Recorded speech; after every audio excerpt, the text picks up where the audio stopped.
Dr. Juniper Reed squinted at the peculiar crystal sitting on her desk, its surface rippling like liquid starlight. The laboratory at the Quantum Research Institute had seen its share of strange phenomena, but nothing quite like this. The crystal had appeared precisely 3 minutes ago, materializing through what she could only describe as a tear in spacetime. She reached for her spectrometer, hands steady despite her racing heart. 13 years of quantum physics research hadn't prepared her for an object that seemed to defy the very laws she'd dedicated her life to understanding. As her fingers brushed against the crystal's surface, it pulsed with an inner light, projecting a holographic message that filled her office with swirling constellations. "Greetings, Dr. Reed of Earth," a melodious voice emanated from the crystal. "The celestial court of Andromeda extends an invitation that transcends the boundaries of your known universe." Juniper sat back in her chair, her dark curls falling across her face as she leaned forward to study the projected star map. The voice continued, "Your work on quantum entanglement has not gone unnoticed. We request your presence at the Nebula Palace for a matter of grave importance to both our civilizations." The crystal shimmered, revealing coordinates and what appeared to be transportation instructions. Juniper's colleagues would call her crazy for even considering this, but the mathematical precision of the crystal structure spoke of technology far beyond human capability. This wasn't a hoax, it was first contact. She spent the next hour documenting everything about the crystal, her scientific training warring with the urgency in the message. The transportation was scheduled for midnight, giving her just enough time to put her affairs in order. Her sister Hazel would understand the cryptic message she left, and the Institute could survive a few days without her.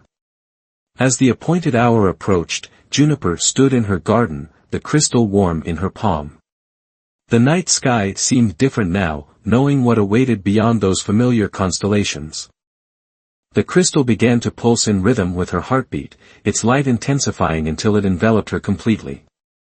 The sensation of transportation was unlike anything in human experience, like being deconstructed into pure mathematics and reassembled through starlight. When her vision cleared, she found herself in a vast chamber that seemed to be carved from a single massive gemstone, its walls refracting light in impossible patterns. "Welcome to the Nebula Palace, Dr. Reed," a figure stepped forward from the shadows. They were tall and elegant, their skin shimmering with what appeared to be captured starlight. "I am First Scholar Orion, and I must apologize for the urgency of our invitation." Juniper straightened her jacket, grateful she'd chosen to wear her formal research attire. "I assume this isn't a social call," she said, her scientific curiosity already cataloging the impossible architecture around her. "Indeed not," Orion gestured for her to follow. "We face a crisis that threatens the fabric of spacetime itself, and your research may hold the key to our survival." They walked through corridors that seemed to bend reality, passing other beings that appeared to be made of pure energy or crystalline structures. "Our civilization has maintained the stability of this galaxy for millennia through our mastery of quantum mechanics," Orion explained. "But we've discovered a fundamental flaw in the universe's underlying code, a degradation that begins at the quantum level and spreads like a virus through reality itself." They entered a vast observatory, where the galaxy spread out before them like a living map. Juniper saw dark spots in the cosmic tapestry, areas where stars simply ceased to exist. "The void points," Orion said grimly. "Where reality itself has begun to unravel." "And you think my research can help?" Juniper asked, her mind already racing through the implications.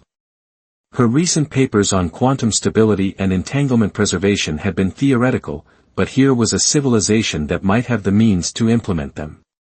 "Your theories on quantum entanglement preservation are unlike anything we've encountered," Orion turned to face her, their eyes reflecting the light of distant stars. "You've approached the problem from an angle our scientists never considered.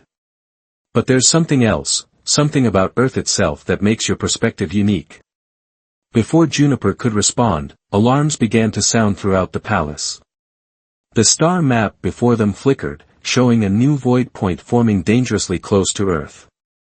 Orion's expression grew grave. "We're running out of time, Dr. Reed. The degradation is accelerating, and your world will be among the first to feel its effects. They handed her what appeared to be a crystalline tablet. These are our complete findings. Study them, and help us find a solution before both our civilizations fade into the void. Juniper accepted the tablet, feeling the weight of two civilizations' futures in her hands. As she began to read, she realized that this was more than a scientific mission, it was a race against the collapse of reality itself, and she was now at the heart of it all. The crystalline tablet in Juniper's hands hummed with information, projecting complex equations that spiraled through the air around her. She had been given private quarters in the Nebula Palace's research wing, a room that seemed to shift and breathe with the cosmic energies flowing through its walls. 3 days had passed since her arrival, though time felt different here, flowing like water through a twisted stream. Her eyes burned from studying the Andromedan data, which revealed a terrifying truth: the universe was unraveling like a poorly knitted sweater, and the loose thread had been pulled in their galaxy. The void points weren't just areas of darkness, they were patches where the fundamental forces holding reality together had simply ceased to exist. A soft chime interrupted her thoughts. "Enter," she called out, expecting First Scholar Orion. Instead, a different figure glided into the room. She was shorter than Orion, her form seeming to flicker between solid matter and pure light. Geometric patterns danced across her skin like constellations in motion. "I am Princess Lyra," the figure announced, her voice carrying harmonics that made the crystal walls resonate. "And I believe there are things about our situation that First Scholar Orion has not shared with you." Juniper straightened in her chair, noting the tension in the princess's bearing. "I had a feeling there was more to this crisis than I was being told." Lyra moved to the window, where the galaxy stretched out before them like a vast ocean of stars. "What do you know of Earth's position in the universal geometry, Dr. Reed?" "Only what we've been able to observe," Juniper replied, joining her at the window. "We're on the outer spiral arm of the Milky Way, in what we've always assumed was a fairly unremarkable position."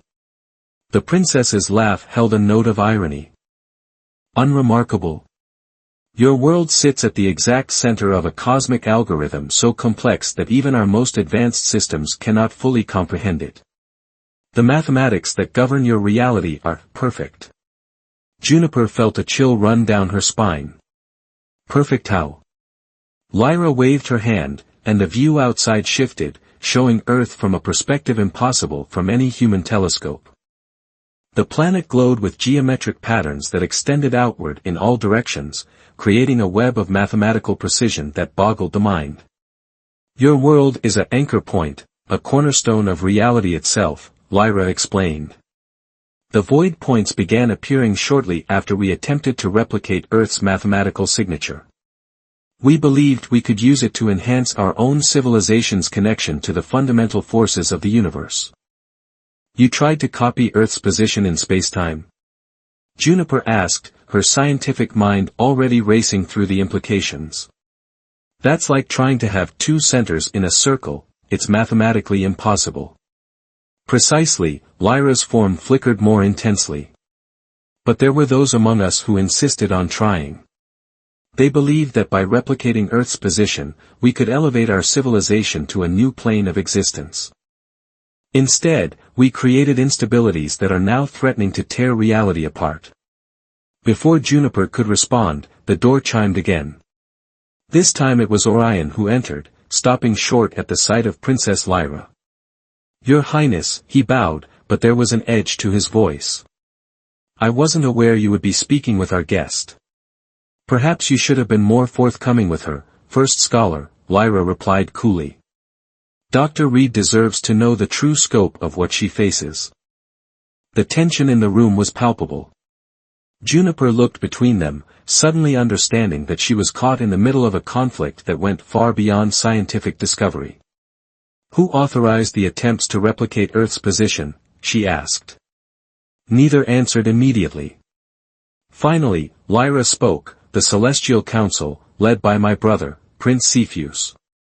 He believes that Earth's perfect mathematics are wasted on a species that hasn't even mastered interstellar travel." And now? Juniper pressed. Now the void point spread, consuming reality itself, Orion said grimly. But there are some who believe this is merely part of the process, that through this destruction, a new and better universe will emerge. Juniper turned back to the view of Earth, its mathematical perfection now seeming both beautiful and terrifying. They're wrong, she said firmly. You can't improve on perfection, you can only break it. And that's exactly what's happening. A warning klaxon suddenly echoed through the palace. The view outside shifted, showing a new void point forming, larger than any before. Juniper watched in horror as an entire star system winked out of existence. It's accelerating, Lyra whispered. We're running out of time. Juniper clutched the crystalline tablet, her mind racing through calculations.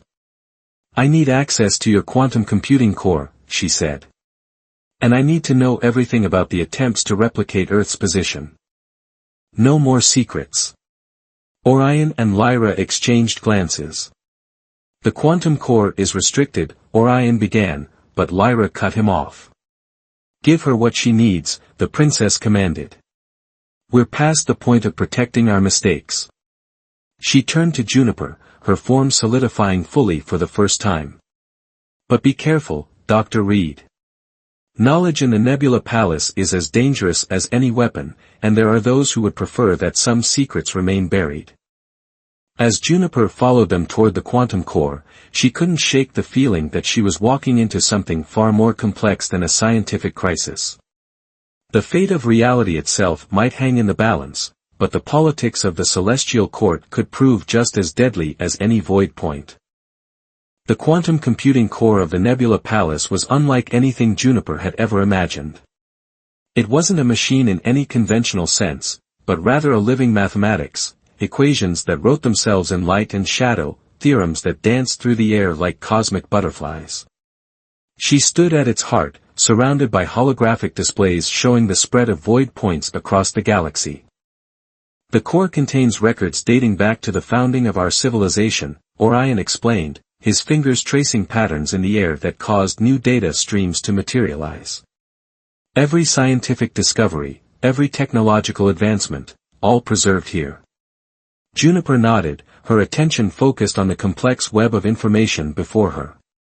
Something about the pattern of the void points had been nagging at her since she first saw them. They weren't random, they followed a specific sequence, like ripples in a pond. But what had caused the initial splash? Show me the original calculations used to attempt replicating Earth's position, she requested. The quantum core responded instantly, filling the air with a dizzying array of mathematical formulas. Juniper's eyes widened as she recognized elements of her own work on quantum entanglement, twisted and modified in ways she had never considered. This is wrong, she muttered, stepping closer to one particular equation. The underlying assumption is fundamentally flawed. You didn't just try to copy Earth's position, you tried to create a quantum mirror of its entire mathematical signature. Lyra moved to stand beside her, the princess's form casting prismatic shadows through the holographic displays. What do you mean? Look here, Juniper pointed to a sequence of numbers that seemed to pulse with an inner light. This isn't just spatial coordinates. It's a complete quantum signature, like trying to copy the unique identifier of a subatomic particle. But you can't copy something like that without creating a paradox, a new voice finished her sentence. They turned to see a tall figure entering the core chamber, his form more solid than Lyra's but with the same royal bearing. Geometric patterns crawled across his skin in rigid, angular formations. Prince Cepheus, Lyra's voice carried a warning tone. This area is restricted. To everyone except the royal family, he reminded her smoothly, his attention fixed on Juniper. Dr. Reed, I've been following your progress with great interest. Have you discovered why our experiment failed? Juniper met his gaze steadily. It didn't fail, she said. It's still ongoing. The void points aren't a collapse of reality, they're quantum reflections trying to establish themselves in space that's already occupied. The universe is attempting to resolve an impossible paradox. The prince's expression remained neutral, but Juniper noticed his geometric patterns shift slightly. An interesting theory. And how would you propose we stop this paradox? Before she could answer, the quantum core suddenly pulsed with new information. Streams of ancient data cascaded through the room, triggered by something in their conversation. Juniper watched in amazement as symbols she recognized from Earth's earliest civilizations appeared alongside Andromedan mathematical proofs. "This is impossible," Orion breathed, stepping closer to the displays. "These are records from the First Age, before the founding of the Celestial Court." The data coalesced into a single, stunning revelation: Earth's perfect mathematical position wasn't natural. It had been engineered, carefully calculated and implemented by the ancient Andromedans. But not as a center point, as a counterweight. "We didn't discover Earth's unique properties," Lyra realized, her voice hushed. "Our ancestors created them." "But why?" Juniper's mind raced through the implications. "Because they understood something we're only now beginning to grasp. The universe needs balance. Earth isn't just a cornerstone, it's the other half of an equation that started here in Andromeda." The quantum core responded to her words, revealing more ancient data. The original Andromedan scientists had discovered that their civilization's massive technological advancement was creating its own kind of void point, a tear in reality caused by pushing too far beyond the universe's natural laws. They hadn't created Earth's perfect mathematics as a power source to be copied, but as a stabilizing force. "That's why copying Earth's signature is causing reality to unravel," Juniper continued, the pieces finally falling into place. "You're not just creating a paradox, you're destroying the balance that's kept both our civilizations safe for millennia." Prince Cepheus's patterns had gone completely still. "If what you say is true, then the experiment must be stopped immediately." "It's not that simple," Juniper turned back to the displays. "The process has built up too much momentum. Even if we stop now, the void points will continue to spread unless—" She paused, a new calculation taking shape in her mind. "Unless what?" Lyra pressed. "Unless we can create a new balance," Juniper said slowly. "Not by copying Earth's signature, but by establishing a new counterweight. One that works with the natural mathematics of spacetime instead of against them."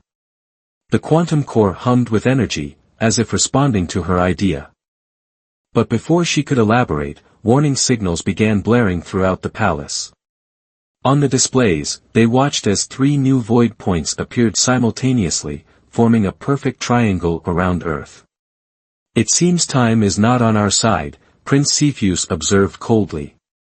"Whatever solution you propose, Dr. Reed, it must be implemented quickly. Otherwise, there will be nothing left to save." Juniper stared at the spreading void points, knowing she was right but seeing no clear way to prove it. The ancient Andromedans had taken centuries to establish Earth-stabilizing mathematics. They had days at most before reality itself began to tear apart. As she turned back to the quantum core, ready to begin her calculations, she caught a glimpse of something in Prince Cepheus's geometric patterns, a brief flicker that seemed out of sync with the rest. In that moment, she realized that understanding the mathematics of reality might be the least of her problems. Some secrets, it seemed, were worth destroying the universe to protect. Deep within the quantum core, Juniper worked feverishly through the ancient calculations. Sleep had become a distant memory as she raced against the spreading void points. But something wasn't adding up. The original Andromedan calculations for Earth's quantum signature were elegant, perfect, yet the recent attempts to copy them contained subtle alterations that seemed intentional rather than mistaken. "Dr. Reed." The voice made her jump. She turned to find Orion standing in the doorway, his usually luminescent form dimmed with exhaustion. "You need to see this." He led her through twisting corridors she hadn't seen before, down to a level of the palace that hummed with a different kind of energy. They entered what appeared to be an ancient archive, its walls lined with crystalline structures that predated the quantum core. These are the original instruments used to establish Earth's quantum signature, Orion explained, gesturing to a collection of devices that looked more like abstract sculptures than scientific equipment. They haven't been activated in millennia. Juniper approached one of the devices, noting how its geometric patterns matched the ones she'd seen in the quantum core's historical data. "Why show me these now?" "Because," Princess Lyra's voice came from the shadows as she stepped into view, "we've discovered that someone has been here recently. Someone with high-level access to the palace's most restricted areas." Juniper's mind flashed to Prince Cepheus's strange patterns. "The alterations in the calculations weren't mistakes," she said slowly. "They were deliberate changes to the original formula." "But why?" "Creating a paradox that destroys reality doesn't benefit anyone." "Unless destruction isn't the true goal," a new voice joined them. A tall figure emerged from behind one of the ancient devices, an Andromedan Juniper hadn't seen before. Their form was different from the others, with patterns that seemed to absorb light rather than emit it. "This is Vega," Lyra introduced them. Chief of Palace Security and one of the few who knew about this archive's existence.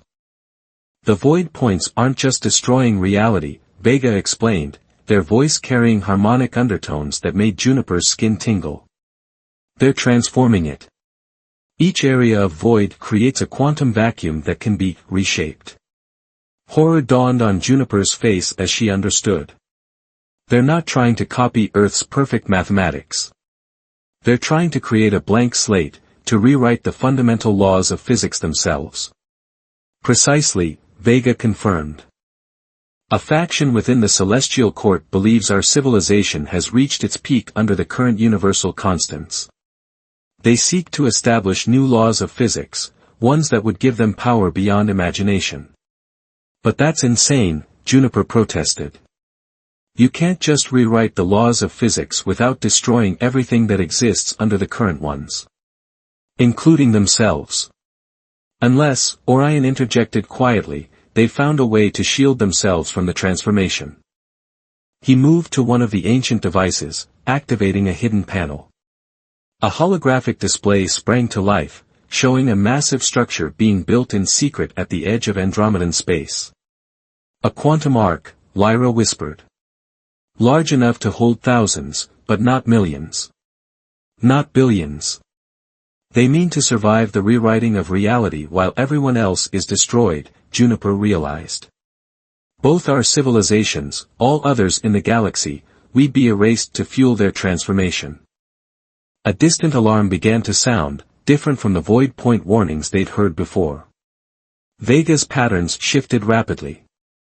"The quantum arc has begun its activation sequence. We're out of time." "How long?"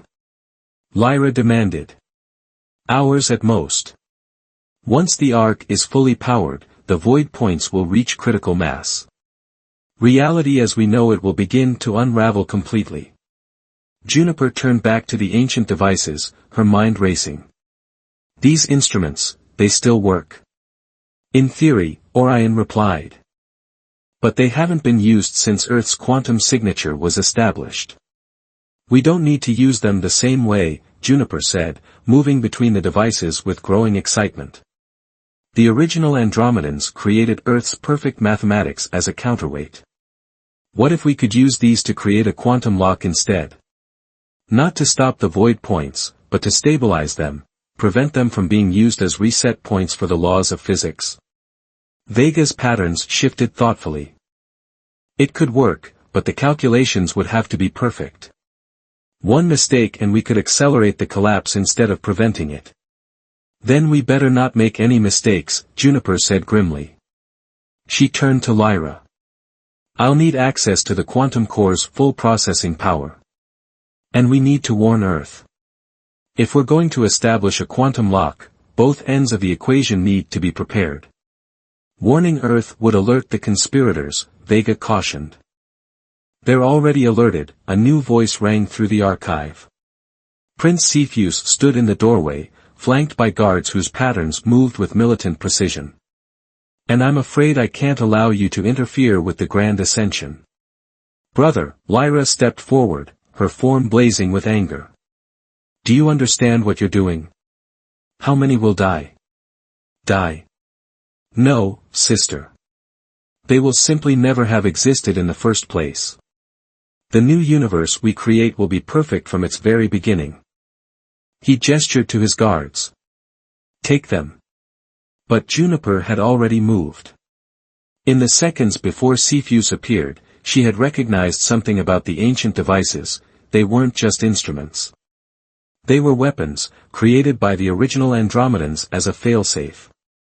Her hand found a familiar sequence of patterns, one she had seen repeated in the quantum core's data.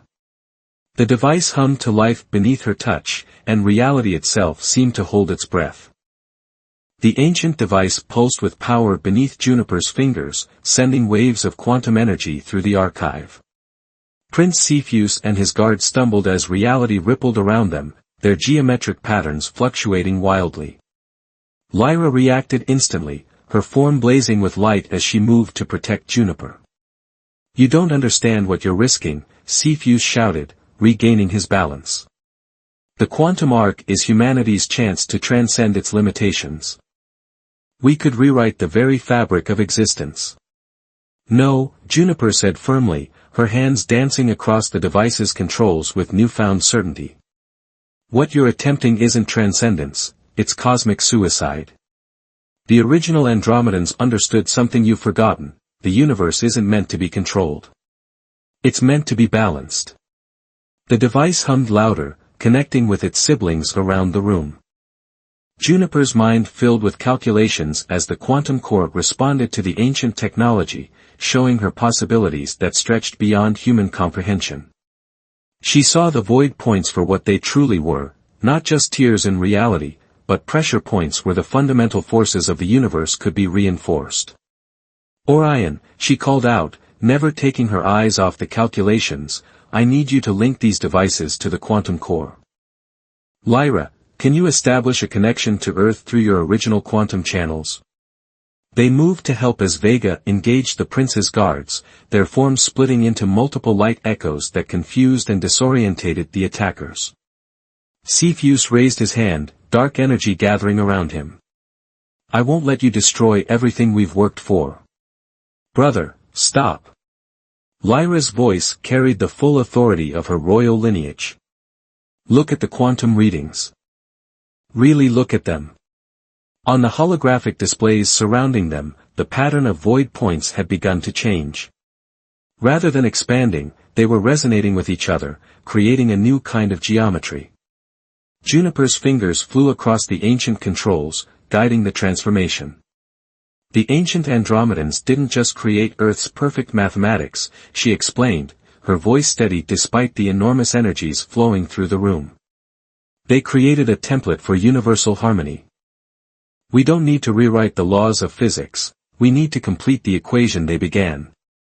The quantum core's displays shifted, showing the original calculations alongside Juniper's modifications.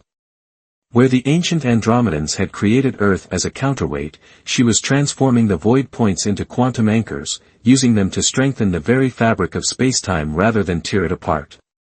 It's working, Orion breathed, watching as the readings stabilized. The void points are no longer expanding. But Cepheus wasn't finished. With a gesture, he activated a remote signal. Warning alarms blared throughout the palace as the quantum arc began its final activation sequence.